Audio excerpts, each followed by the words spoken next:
रानू चिड़िया के घोंसले में एक अंडा था जिसमें से एक नन्हा सा बच्चा निकलता है जो अंडे से बाहर आते ही चूं चूं करने लगता है। मेरा प्यारा बेटा, आज मेरा घोंसला खुशियों से भर गया है, ये लो मीठा फल खाओ। रानू चिड़िया अपने पंखों से अपने बेटे को मीठा फल खिलाती है। बहुत मजेदार। बुलबुल वहाँ आती है। चिड़िया, कितना सुंदर बेटा है तुम्हारा, बिल्कुल तुम पर गया है। मैं अपनी मम्मा जैसा हूँ या मेरी मम्मा मेरे जैसी है? कितना तेज है चिड़िया तुम्हारा बेटा। हाँ, बहुत शरारती होगा ये बड़ा होकर। यूं ही दिन गुजरते गए। रानू चिड़िया अपने बेटे को उड़ना सिखाती है। पहले आराम से पंखों को फैलाना है और फिर उड़ान भरना और ज्यादा दूर मत जाना।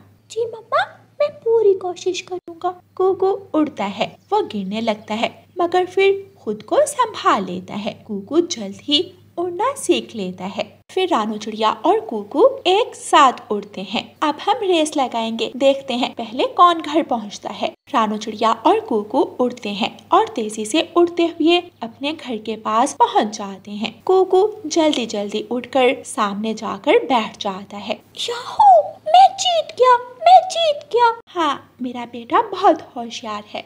एक दिन रानू चिड़िया बाजार जाती है और वहाँ से एक सुंदर सा लॉकेट लेकर आती है। ये देखो कुकू, आपके लिए। मेरे लिए? मगर मम्मा, ये क्या है? ये लॉकेट है, इसमें मेरी और आपके पापा की तस्वीर लगी हुई है। क्या सच मम्मा? हाँ, ये देखो।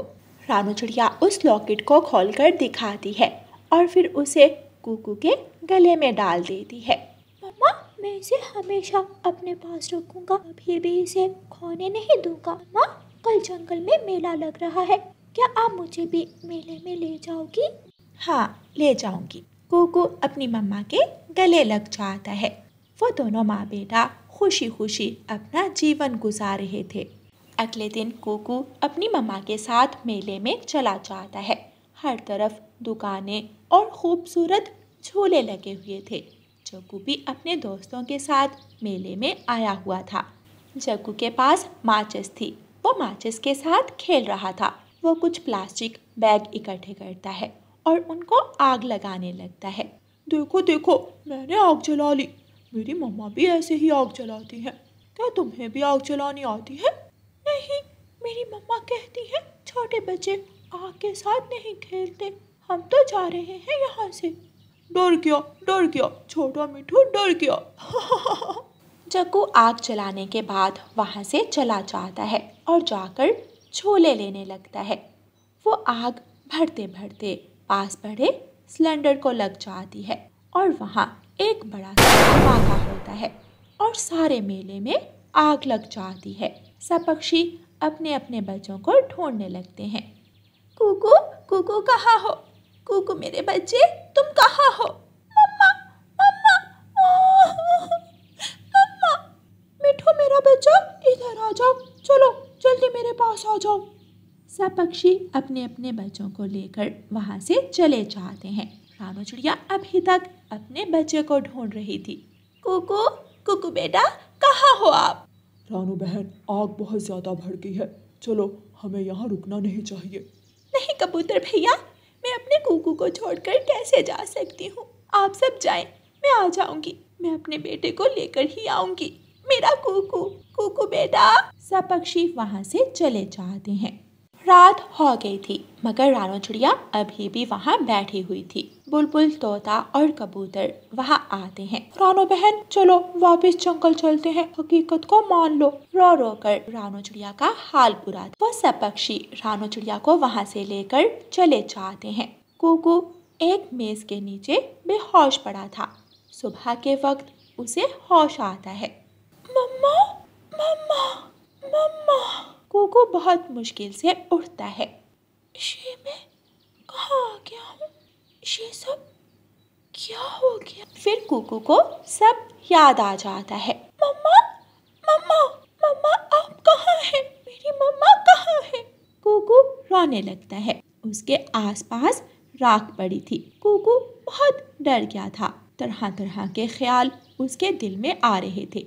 रानू बहन, मैंने सुना है बहुत सारे घायल पक्षी हॉस्पिटल में हैं, क्यों ना हम वहाँ जाकर देखें? हाँ तोते भैया, जल्दी चलें। रानू चिड़िया और तोता हॉस्पिटल जाते हैं। वहाँ बहुत सारे पक्षी घायल पड़े हुए थे। कुछ पक्षियों पर सफ़ेद चादर थी। एक तरफ एक पक्षी पड़ा था जिसके मुंह पर चादर थी, मगर उसकी पूंछ नजर आ रही थी। रानू चिड़िया वहाँ जाती है। कहीं मेरे कुकू को नहीं, मेरे कुकू को कुछ नहीं हो सकता। ये मेरा कुकू नहीं है, ये मेरा बेटा नहीं है। तोता कपड़ा हटाता है। वो कोई और पक्षी था। कुकू, कहाँ हो तुम? मेरा बच्चा न जाने कहाँ होगा, किस हाल में होगा। तोते भैया, चले हम मेले की जगह पर जाते हैं। मेरा कुकू मिल जाएगा, वो हमें जरूर मिल जाएगा। रानू चिड़िया दोबारा मेले वाली जगह पर जाती है। कुकू अपनी मम्मा को ढूंढ रहा था। वो कभी इधर जाता तो कभी उधर। उसके पंख राख से भरे हुए थे।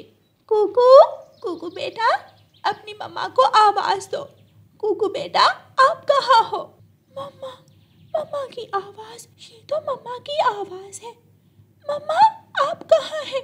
मम्मा, मम्मा, मैं यहाँ हूँ। कुकू, मेरा बेटा। आखिर रानू चिड़िया अपने बेटे कुकू के पास पहुँच जाती है। रानू चिड़िया रोते हुए अपने बेटे को गले से लगा लेती है। मम्मा, मैं बहुत डर गया था। मम्मा, आप कभी भी मुझे अकेला छोड़कर मत जाना। कभी नहीं जाऊंगी। रानू चिड़िया अपने बेटे को लेकर वापस अपने जंगल आ जाए। रानू चिड़िया और कुकू उड़ते हैं और तेजी से उड़ते हुए अपने घर के पास पहुंच जाते हैं। कुकू जल्दी जल्दी उड़कर सामने जाकर बैठ जाता है। याहू, मैं जीत गया। हाँ, मेरा बेटा बहुत होशियार है। चक्कू, वो आग तुमने लगाई थी? चक्कू रोने लगता है। मेरी छोटी सी गलती ने कितने पक्षियों की जान ले ली। ऐ ऊपर वाले, मुझे माफ कर दे। मैंने गलत किया। जो गलती मैंने की वो कभी भी किसी को नहीं करनी चाहिए।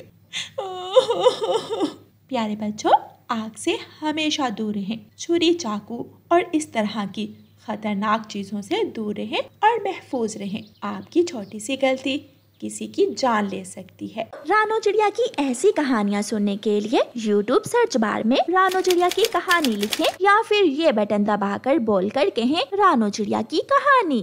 रानू चिड़िया और मानो चिड़ा बहुत खुश थे क्योंकि आज उनके घर में एक बहुत ही सुंदर से बेटे ने जन्म लिया था। रानू और मानो चिड़े ने पूरे घर को लाइटों से सजाया हुआ था। मानो जी, आप जल्दी से कुछ स्वीट्स ले आए, मेहमान पक्षी आते ही होंगे। हाँ, सब हो गया, बस खाना और स्वीट्स लानी बाकी हैं। मैं अभी जाता हूँ। मानो चिड़ा अपने साथ अपने 2 नौकरों को लेता है और सामान लेने चला जाता है। माँ चिड़िया घर को सजाने में मसरूफ थी। बधाई हो रानो, कितना सुंदर है तुम्हारा बेटा। हाँ, ये तो है, मेरा बेटा बहुत सुंदर है। घर तो बहुत सुंदर लग रहा है। मैंने सोचा तुम मसरूफ होगी, तुम्हारी थोड़ी मदद ही कर आऊं। बहुत बहुत शुक्रिया गोरी बहन, अब तो सारी तैयारियां हो गई हैं। कबूतर चाचा को समोसों का ऑर्डर दिया हुआ है, अब तक नहीं आया। मैं अभी जाकर पता करती हूँ, तुम चिंता ना करो, आखिर पड़ोसी कब काम आएंगे। गौरी कव्वी जल्दी से कबूतर चाचा की दुकान पर जाती है। कबूतर चाचा, मुझे रानू चिड़िया ने भेजा है, समोसे तैयार हो गए?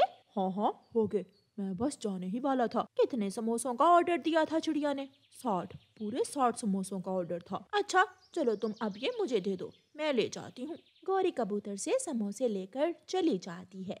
कितने भारी हैं ये, खुशबू, वाह कितनी स्वादिष्ट खुशबू आ रही है इनमें से। क्यों ना कुछ समोसे खा लूं। गौरी कव्वी एक जगह बैठ जाती है और गरम गरम समोसे खाने लगती है। एक और खा लेती हूँ, बस एक और करते हुए गौरी कव्वी आधे समोसे खा जाती है। हाय रे गौरी, इतने समोसे खा लिए, रानू को तो पता चल जाएगा। क्या करूंगी मैं? क्यों ना समोसे नीचे गिरा दूं और दोबारा टोकरी में डाल लूं। गौरी ऐसा ही करती है और फिर वो समोसे लेकर रानू के पास जाती है। हाय हाय रानू बहन, सारे समोसे रास्ते में गिर गए। हाय मेरे पंख, हाय हाय। ये लो गौरी, ये जूस पियो। गौरी जूस पीती है। वाह गौरी, तेरी तो मौजे हैं आज। रानो, मेरी वजह से तुम्हारा इतना नुकसान हो गया। कोई बात नहीं, तुम चिंता ना करो, मानो जी और ले आएंगे। चिड़िया का पति मानो चिड़ा सारा सामान लेकर घर आ जाता है और सब मेहमान भी आ जाते हैं। सब पक्षी मजे मजे से खाना खाते हैं और वो सब खुशियां मना रहे थे कि अचानक वहाँ डाकू आ जाते हैं। कोई अपनी जगह से नहीं हिलेगा। डाकू उल्लू हवाई फायरिंग शुरू कर देते हैं। सभी पक्षियों के बच्चे सहम जाते हैं। सब पक्षी चुप हो जाते हैं। रुक जाओ, तुम मेरे घर आए दोस्तों के साथ ऐसा नहीं कर सकते हो। तुम्हारी इतनी हिम्मत हमें रोकोगे? उल्लू अपनी गन मानो पर तान लेता है। वो जैसे ही गोली चलाता है, रानो चिड़िया आगे आ जाती है और गोली रानो को लग जाती है। रानो उठे रानो, ये तुमने अच्छा नहीं किया, मैं तुम्हें छोड़ूंगा नहीं। इससे पहले कि मानो चिड़ा कुछ करता, उल्लू डाकू जल्दी से गोली चलाता है और वो गोली सीधी मानो चिड़े के सीने में लगती है। तमाम डाकू जल्दी से सारा सामान उठाकर भाग जाते हैं। मानो मेरे दोस्त, रानो बहन, ये क्या हो गया? मानो चिड़ा एक आखिरी लंबी सांस लेता है और मर जाता है। कुकू अभी छोटा था, वो नहीं जानता था कि उसके साथ क्या हुआ है। वो तो घोंसले में बेखबर सो रहा था। बहुत बुरा हुआ, बेचारा कुकू, मासूम बच्चा। बाकी सभी पक्षी अपने घरों को चले जाते हैं, लेकिन तोता, जो कि मानो चिड़े का करीबी दोस्त था, वो अभी तक उनके घर ही था। हम कुकू को अपने साथ ले जाते हैं, ये अभी बहुत छोटा है, शिकारी पक्षी इसका शिकार ना कर ले। तोता और उसकी पत्नी कुकू को अपने घर ले जाते हैं। अगले दिन गोरी अपने पति कालू कौवे से कहती है, कालू जी, एक कमाल का आइडिया आया है मेरे जहन में। वो क्या, जल्दी बताओ। क्यों ना हम रानो के घर पर कब्जा कर लें। कितना सुंदर और शानदार घर है उसका। कब्जा तो कर ले, मगर बाकी पक्षी हमें ऐसा करने नहीं देंगे। बाकी पक्षियों की फिक्र ना करो, मैंने पूरा बंदोबस्त कर लिया है। सारे पक्षी एक जगह इकट्ठे होते हैं। कैसा है मेरा कुकू बेटा? मुझे तो सारी रात कुकू की फिक्र सताती रही। चिंता की कोई बात नहीं है, वो रात मेरे साथ था। आखिर कब तक तुम उसे अपने साथ रखोगे? तुम्हारे अपने भी तो बच्चे हैं, तुम उसे मुझे दे दो, मैं उसे अपनी औलाद समझकर पालूंगी। हम उसका पूरी तरह से ख्याल रखेंगे। हाँ, ये ठीक रहेगा। तोते का दिल तो नहीं मानता। फिर वो सब अपने अपने घरों को चले जाते हैं। क्या दिमाग पाया है गौरी तुमने? चलो अब इसे लेकर इसके घर जाते हैं। हाँ, क्यों नहीं, सुंदर और बड़े घर जाते हैं। चलो चलो कालू जी।